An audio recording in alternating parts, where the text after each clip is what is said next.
세계 최고 기술력을 바탕으로 글로벌 점유율 1위를 지켜오던 한국 디스플레이가 17년 만에 처음 중국에 추월당했습니다. 16일 한국디스플레이 산업협회와 시장조사기업 옴디아에 따르면 지난해 중국은 점유율 41.5%를 차지해 한국 33.2%를 크게 앞질렀습니다. 해당 점유율은 LCD와 OLED를 모두 포함한 것으로 한국이 1위를 넘겨준 건 17년 만의 일입니다. 직전해까지만 해도 한국은 중국보다 9.4%포인트 높았습니다. 중국이 한국을 추월한 건 저가 공세로 LCD 시장을 거머쥐어서인데요. LCD 시장에서 중국은 이미 2018년 한국을 넘어섰고 지난해에는 50.9% 점유율을 차지해 과반을 넘긴 상황입니다. 중국은 이를 넘어 벌써 OLED 굴기라는 말까지 쓰기 시작하며 급속도로 추격해오고 있습니다. 중국 정부의 파격적인 보조금 지원에 힘입어 세계 최대 LCD 제조사가 된 BOE는 OLED에도 추격을 시작한 것인데요. BOE는 올해 OLED 패널의 생산량을 70% 늘리기로 했습니다. 지난해 6천만 대 생산하던 양을 올해 1억 대 이상으로 늘린다는 계획입니다.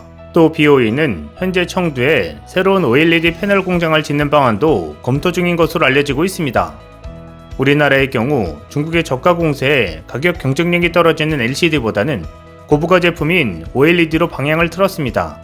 옴디아에 따르면 한국은 OLED 세계 시장에서 82.3%의 점유율로 독보적 1위를 기록하고 있습니다.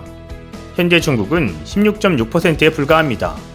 하지만 여전히 TV와 노트북 등 대형 디스플레이 시장이 LCD 중심이어서 중국의 전체 디스플레이 점유율 상승세는 지속될 것이라는 전망이 나옵니다. 한국이 OLED를 대량 생산해 패널 단가를 떨어뜨려야 중국이 주도하는 LCD 시장을 대체할 수 있지만 이는 현실적으로 쉽지 않은 상황입니다. 더 큰 문제는 추세인데요. 디스플레이 업계 관계자는 중국의 투자를 보며 2018년 공급 공세의 악몽이 떠오른다고 회상했습니다.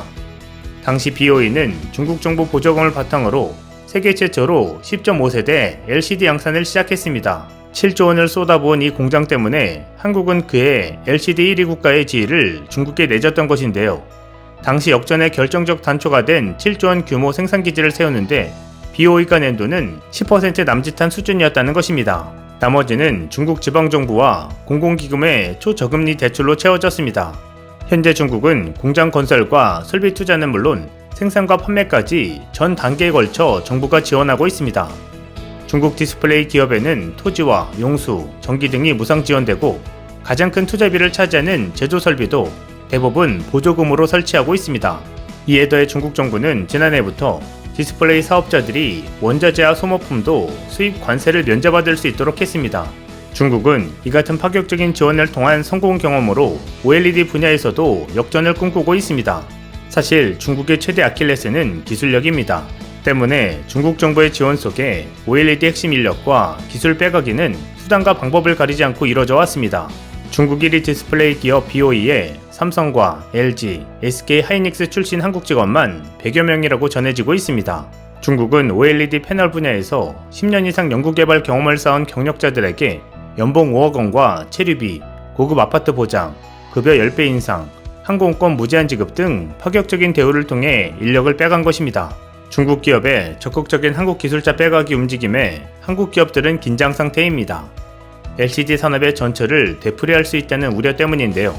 인력 유출을 막을 뾰족한 방법이 없다는 점도 기업들의 고민을 더하고 있습니다. OLED가 반도체와 함께 국가 핵심 기술로 지정돼 의도적인 기술 탈취 및 유출 등은 엄격하게 제한되지만 직업 선택의 자유를 침해하려는 인력 이동까지 규제하기는 어렵기 때문입니다. 당초 한국 기업들은 LCD에서 중국에 1위를 내주더라도 OLED가 대세가 되면 다시 기술 격차를 벌릴 수 있을 것으로 낙관했습니다만 중국의 추격 속도는 예상을 뛰어넘고 있습니다.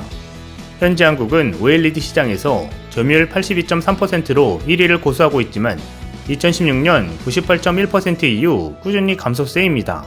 중국은 같은 기간 1.1%에서 지난해 16.6%까지 치고 올라오며 OLED 성장 초기에 허들을 넘었다는 평가입니다. LCD에서 세계 점유율 10% 달성에 10년이 걸렸던 중국은 OLED에서 6년 만에 10%대를 넘어선 상황입니다. 급기야 중국은 OLED에서도 한국과의 본격 격차 줄이기에 고삐를 재고 있는데요. BOE 등이 모바일, 노트북, 태블릿 등 중소형 디스플레이를 중심으로 OLED를 상용화했습니다. 중국 스마트폰 내수 시장을 중심으로 OLED 점유율을 확대하면서 LCD에 이어 OLED에서 한국을 위협하는 상황입니다. 업계에서는 2024년엔 중소형 OLED 분야에서 중국이 세계 1위를 차지할 것으로 예상하고 있습니다. 한국 경제에서 디스플레이가 담당하는 부분은 적지 않습니다. 산업통상자원부에 따르면 한국 디스플레이 산업의 지난해 수출액은 214억 달러, 약 26조 4천억 원 수준으로 전년 180억 달러, 약 22조 2천억 원보다 약 19% 증가했습니다. 과학기술정보통신부가 발표한 지난 3월 정보통신기술 수출입 동향 자료에 따르면 반도체가 132억 달러로 최고 수출액을 기록했고, 뒤이어 디스플레이가 24억 5천 달러로 2위 수출 품목에 이름을 올렸습니다. 이는 디스플레이가 반도체, 자동차 등과 함께 국내 수출을 지탱하는 핵심 산업임에 틀림없다는 것입니다. 일자리 창출 효과도 만만치 않은데요. 한국산업기술진흥원에 따르면 디스플레이가 2020년 배출한 산업기술 인력은 5만 명으로 2019년 대비 5% 늘었습니다. 이 같은 산업 기여도에 비해 정부의 지원은 턱없이 부족한 실정입니다. 반도체, 2차전지, 바이오에 대한 연구개발 지원과 규제 개선 내용이 담긴 국가첨단 전략산업 경쟁력 강화 및 보호에 관한 특별조치 법안이 지난 1월 국회를 통과했지만 디스플레이는 제외됐습니다. 당초 디스플레이도 포함될 것으로 예상됐으나 법안 논의 과정에서 기획재정부가 세수 감소를 이유로 반대 입장을 고수한 것으로 알려졌습니다. 게다가 공장 건설에도 정부 혜택이 전무한 상황이고 제조 설비도 최대 6% 세액 공제가 전부입니다. 윤석열 대통령 당선인 공식 공약집에서도 뚜렷한 디스플레이 정책은 찾아볼 수 없는데요. 디스플레이는 인공지능, 반도체와 함께 국가 전략 산업으로 묶여 대규모 지원과 민간 투자를 유도하겠다는 원론적인 내용 정도로 언급됐습니다.